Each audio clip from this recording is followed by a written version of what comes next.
Hi dears, good evening. എല്ലാവർക്കും നമസ്കാരം. പവിത്രം സീരിയലിൻ്റെ നാളത്തെ പ്രൊമോ വിശേഷത്തിലേക്ക് എല്ലാ കൂട്ടുകാർക്കും സ്വാഗതം കേട്ടോ. അങ്ങനെ നമ്മുടെ കമലയും അതുപോലെ ശ്രീജയും ഒരേപോലെ സങ്കടത്തിലിരിക്കുക. വിക്രത്തിൻ്റെ കാര്യം എന്തായി മോളെ, ആലോചിച്ചിട്ട് ഒരു എത്തും പിടിയും കിട്ടുന്നില്ല. ഞാൻ അന്വേഷിച്ച് നോക്കിയപ്പോൾ ഉണ്ടല്ലോ അവന് കാപ്പയാ ചുമത്തിയിരിക്കുന്നത്. ഇനി എങ്ങനെയാണാവോ എൻ്റെ മോനെ ഒന്ന് പുറത്തിറക്കാൻ സാധിക്കുക എന്നൊക്കെ പറഞ്ഞ് നെടുവീർപ്പിട്ട് വിഷമമൊക്കെ ഇങ്ങനെ ശ്രീജയോട് പങ്കുവെച്ചുകൊണ്ടിരിക്കുക നമ്മുടെ കമല. അപ്പോൾ കമലയുടെ ഈ ഒരു സംസാരവും കരച്ചിലും ബഹളവും ഒക്കെ കേട്ടുകൊണ്ട് അങ്ങോട്ടേക്ക് മാഷ് വന്നു. മാഷ് വന്ന പാടെ തന്നെ കമലയോട് പറഞ്ഞു, നീ നോക്കിയിരുന്നാൽ മതി, നിൻ്റെ മോനുണ്ടല്ലോ ഇനി ഒരു കാലത്തും പുറംലോകം കാണാൻ പോകുന്നില്ല. എന്തായാലും അവനെതിരെ ചുമത്തിയിരിക്കുന്ന കുറ്റം അത്ര കണ്ട് വലുതാ, വധശ്രമമാണ്. അങ്ങനെ ഒരു രാഷ്ട്രീയ പ്രവർത്തകനെ കൊല്ലാനും വേണ്ടി അവൻ്റെ പിന്നാലെ നടന്ന് ഇത്രയും കാര്യങ്ങളൊക്കെ ചെയ്തു കൂട്ടിയിട്ട് ഇവൻ ഓർത്തു വെച്ചിരുന്നത് പിടിക്കപ്പെടില്ലെന്നായിരുന്നു. പക്ഷേ ഇതിനൊക്കെ കാരണക്കാരിയായിട്ടുള്ളത് നിനക്കിപ്പോൾ പുതിയതായിട്ടൊരു മരുമോള് വന്ന് കയറിയിട്ടുണ്ടല്ലോ, അവൾ തന്നെയാടി. അവളാണ് ഈ വീട്ടിൽ വന്ന് കയറിയതിന് ശേഷം നിന്റെ മോനെതിരെയുള്ള എല്ലാ കുറ്റങ്ങളും ആ ജഡ്ജിയമാൻ അങ്ങ് കുത്തിപ്പൊക്കി. ഇപ്പം മനസ്സിലായോ മോളെ, എന്തൊക്കെ പ്രശ്നങ്ങൾ ഉണ്ടായാലും അവസാനം കണ്ണീരൊഴിപ്പിക്കാനായിട്ട് അച്ഛനും അമ്മയും മാത്രമേ ഉണ്ടാകുള്ളൂ. കുടുംബം നശിപ്പിക്കാനുണ്ടായ സന്താനം എന്നൊക്കെ പറഞ്ഞ് മാഷ് ദേഷ്യത്തിൽ തന്നെ നമ്മുടെ കമലയോട് ഇങ്ങനെ സംസാരിച്ചു. അപ്പോൾ കമല പറഞ്ഞു, മാഷെ എന്തിനാ മാഷെ ഇങ്ങനെയൊന്നും പറയരുത് മാഷെ, എന്നെ വിഷമിപ്പിക്കല്ലേ. എൻ്റെ മോൻ എങ്ങനെയും ഒന്ന് പുറത്തിറങ്ങണമെന്ന് ആഗ്രഹിച്ചാണ് ഞാൻ ഇരിക്കുന്നത്. നിന്നോട് സംസാരിച്ചാൽ എൻ്റെ തലക്ക് ഭ്രാന്ത് പിടിക്കുമെന്ന് പറഞ്ഞ് മാഷ് കട്ട കലിപ്പിൽ ദേഷ്യത്തിൽ അകത്തോട്ട് കയറി പോവുക.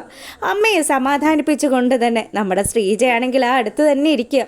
അമ്മയോട് ശ്രീജ പറഞ്ഞു, അമ്മ ഒരു കാരണവശാലും അമ്മ വിഷമിക്കേണ്ട, അവൾ വേദ പോയിട്ടുണ്ടല്ലോ, വേദയ്ക്ക് അത്യാവശ്യം ആൾക്കാരും ഒക്കെ ആയിട്ട് നല്ല പിടിപാടൊക്കെ ഉള്ളതല്ലേ, അവൾ എങ്ങനെയെങ്കിലും അവനെ ആ കേസിൽ നിന്ന് ഒഴിപ്പിച്ചുകൊണ്ട് വരും. അച്ഛനും അമ്മയും ചുമ്മാ ഈ കാര്യങ്ങളൊന്നും ആലോചിച്ച് ഇങ്ങനെ സങ്കടപ്പെടുകയൊന്നും വേണ്ട, അച്ഛനും നല്ല വിഷമമൊക്കെ ഉണ്ടെന്ന് ശ്രീജ പറയുക.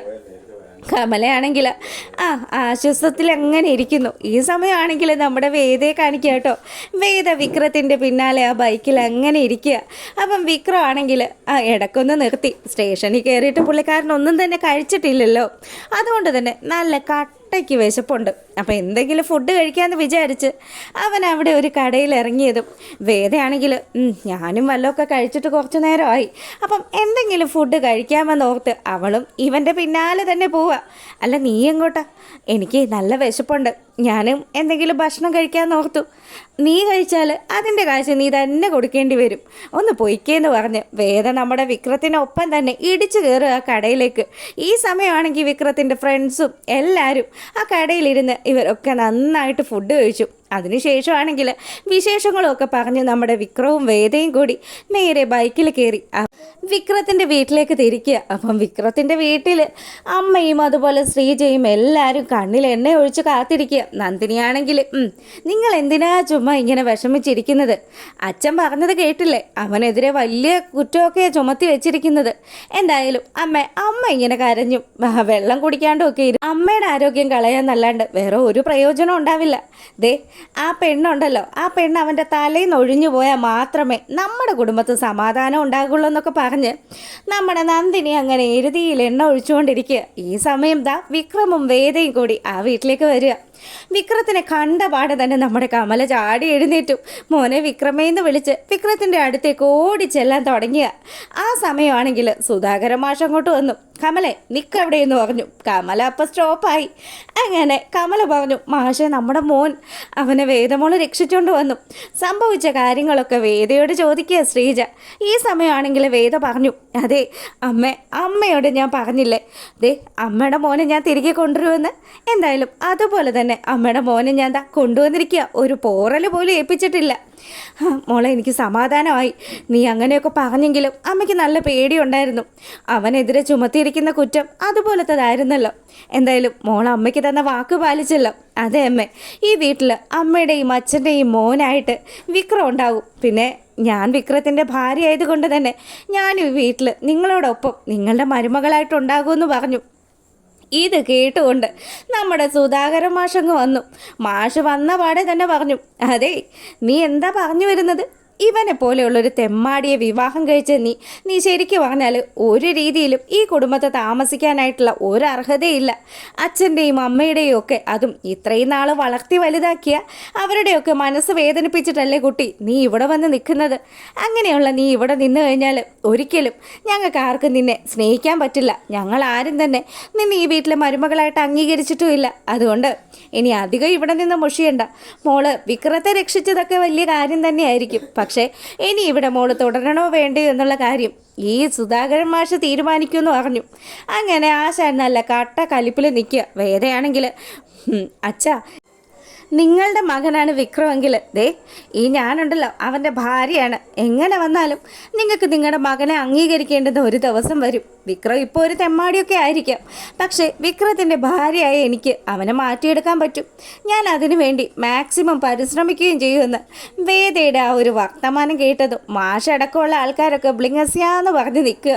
അപ്പോൾ വിക്രം ആണെങ്കിൽ നമ്മുടെ വേദ ഇങ്ങനെ നോക്കുന്നുണ്ട് കേട്ടോ. വിക്രത്തിന് മനസ്സിലായി വേദ താൻ വിചാരിച്ച പോലെയൊന്നുമല്ല, അവൾ ആളൊരു കില്ലാടി തന്നെയാണെന്ന്. എന്തായാലും ദർശന്റെ സഹായത്തോടു കൂടി നമ്മുടെ വേദയ്ക്ക് വിക്രത്തെ രക്ഷിക്കാൻ സാധിച്ചല്ലോ. അങ്ങനെ അവർ ആ വീട്ടിലേക്ക് വീണ്ടും കയറുകയാണ്. അപ്പോൾ ഈ സമയമാണെങ്കിൽ നമ്മുടെ വിക്രത്തിന് നല്ല സങ്കടമൊക്കെ ഉണ്ട്. എല്ലാവരുടെയും മുന്നിൽ തന്നെ ഇങ്ങനെയൊക്കെ ഇൻസൾട്ട് ചെയ്യുന്ന രീതിയിലാണല്ലോ തൻ്റെ അച്ഛൻ സംസാരിച്ചത്. അങ്ങനെ നമ്മുടെ വേദയാണെങ്കിൽ അവിടെയൊക്കെ മൊത്തം ഇങ്ങനെ നടക്കുന്ന സമയത്താണ് ഒരു റൂം ഇങ്ങനെ അടച്ചിട്ടിരിക്കുന്നത്. എന്താണാവോ അതിനകത്ത്?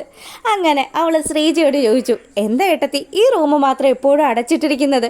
ഇതിനകത്ത് ഇടയ്ക്ക് വിക്രം കയറുന്നതും കാണാമല്ലോ, പക്ഷേ ഈ സമയം ഇത് ലോക്കാണല്ലോ. എന്താ ഏട്ടത്തി ഇതിനകത്ത് എന്തെങ്കിലും പ്രത്യേകതകളുണ്ടോ എന്ന് ചോദിക്കുക.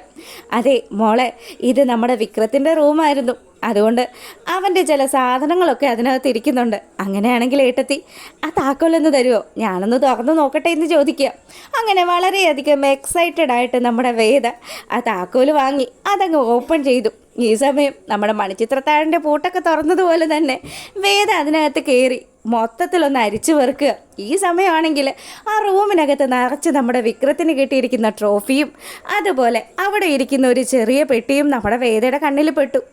ഇത്രയൊക്കെ അംഗീകാരങ്ങളൊക്കെ ലഭിക്കുന്നുണ്ടെങ്കിൽ അവൻ അത്യാവശ്യം നല്ല രീതിയിൽ പഠിച്ചു കാണുമല്ലോ.